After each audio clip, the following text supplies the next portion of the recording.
G'day and welcome to Mark and Sam After Work. Today I want to do a video about trigger control. Probably a little bit more about follow through, so just after pulling the trigger. But listen, and that's super important, but I'll put this in at the end of the video where that goes. It happens last, but super important to listen to that bit as well.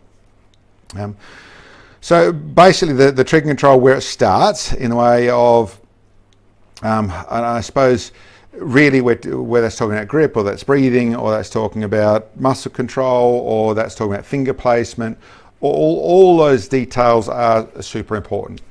And there is a little bit of a set path that people are on, which is sometimes important and sometimes not quite so important, or a set strategy of what people talk about. I suppose my overview on it is, listen, all those things are very important, and the better you are at putting it all together, yes, and I'll go through that in the nuts and bolts, but there is some grey areas attached to different humans and different things and different rifles and different guns, all that sort of stuff. I have some in front of me just to go through and explain a little bit, but obviously you can see my trigger control fairly thoroughly on many videos that we have on the channel. Okay. So the processes, I would say, is that the ideal thing, really learning how to practice, whether it's dry firing or experience or whatever it is making sure that you can pull your trigger. This is just a toy gun, everyone, so none of these have any rounds in them or anything like that. But where you can pull your trigger and not influence the handgun with your trigger pull is the important detail. And I suppose that's really what we're talking about. The trigger is a switch to make the bullet start shooting off down the barrel. And what we don't want to do is have the rifle or handgun or whatever it is influenced by the trigger finger. So the things to control in that situation, one, if there's anxiety or yanking triggers or things like that, then there's processes to train yourself to where you can turn that into the squeeze. You should be able to feel your trigger come up to the break point and then squeeze through that.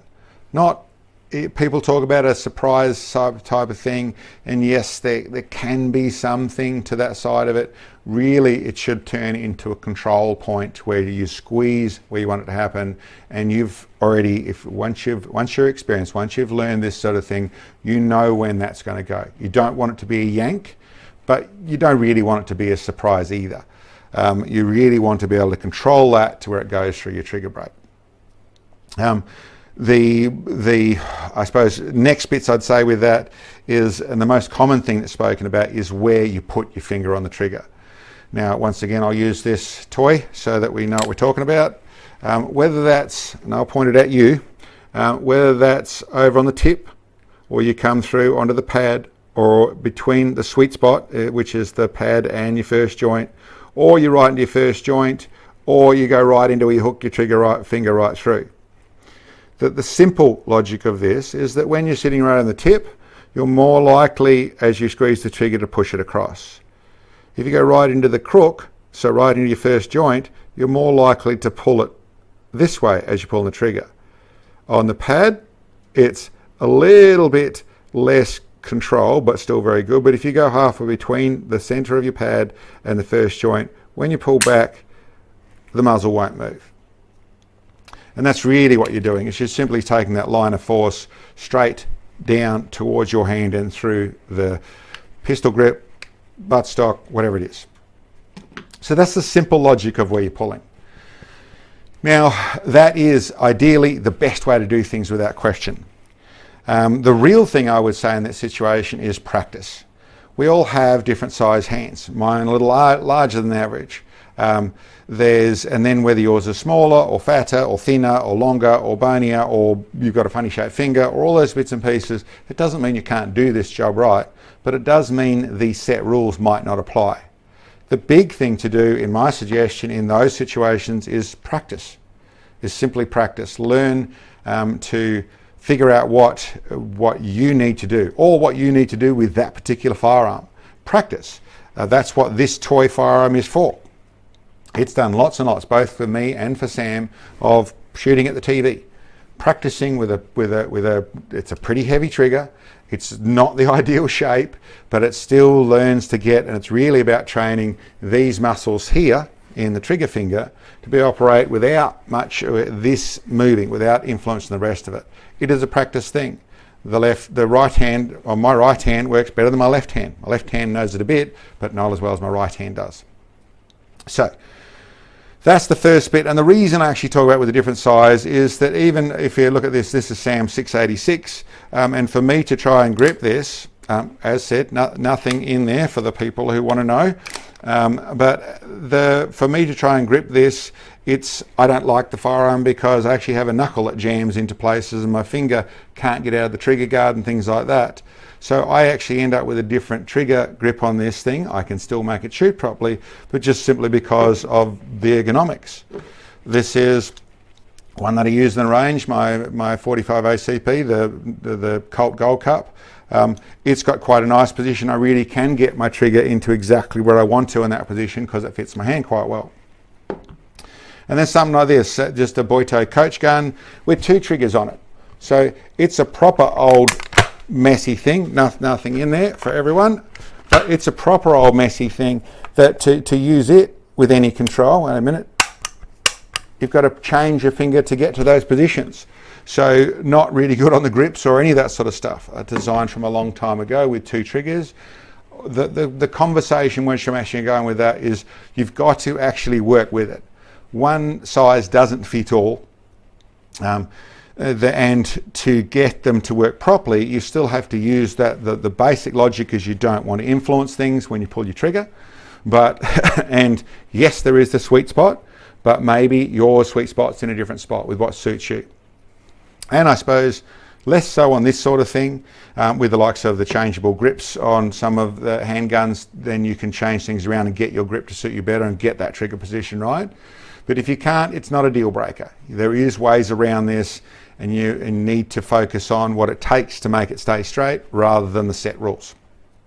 Okay, I think that's the bits and pieces there. As for flinches and all that sort of stuff, I've done videos down that road, but with all this sort of stuff, there's practice, keeping things to where you got control of things, dealing with problems as you go, and you'll find there is, for the likes of flinches, there is a lot of people get that, and that can be using just simply the nature of things, and simple answers can be as simple as practicing with the odd dummy round in there that tricks you, so you get used to the fact you are doing it to control it, to train yourself to pull that trigger like there's nothing in there all the time.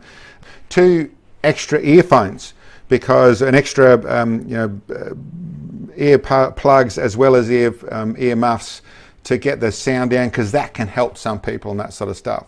Really very personal, that sort of thing, but very important to do.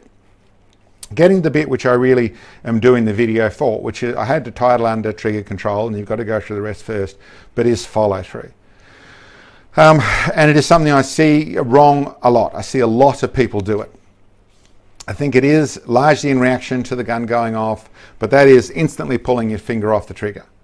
Or more to the point, not holding your finger on the trigger. The big detail here is that we don't want to influence the gun, firearm, rifle, whatever you want to call it, until the bullet has left the muzzle. Now that's only an instant, but in an instant a lot can happen, and especially if your brain is telling you to lift the finger off the trigger. It's one thing to pull back without moving things. It's another thing very much to have a sudden instant reaction that's taking that finger off. All these muscles, all these nerves are in gear the moment you do that. So listen, you might be doing it for years and you shoot really well, and I can't argue with that. But for most of us humans, if your finger is bouncing off the trigger, or I call it bouncing the trigger, it doesn't matter. If your finger's coming off instantly, whether that's because you're trying to be super safe, I think it's probably because it's a reaction to the bang of the firearm, it's going to be influencing that rifle, or that firearm. It's going to be influencing the impact point. Now, if you do it exactly the same every time and it goes to exactly the right spot and you've got all that worked out, then that works. In truth, that generally doesn't. And the right way to do it is to actually hold it back, simply so we're not influencing things. The best way we as humans can do things exactly the same is if we're doing nothing at all. By doing nothing at all, we're doing it exactly the same. So, I tend to train that process by Talking about leaving your finger on the trigger until the next shot or until you've seen the result of your impact. Now, if that's a 10-second flight time, then okay, I'm not talking about that. It is only for a half a second we're talking about.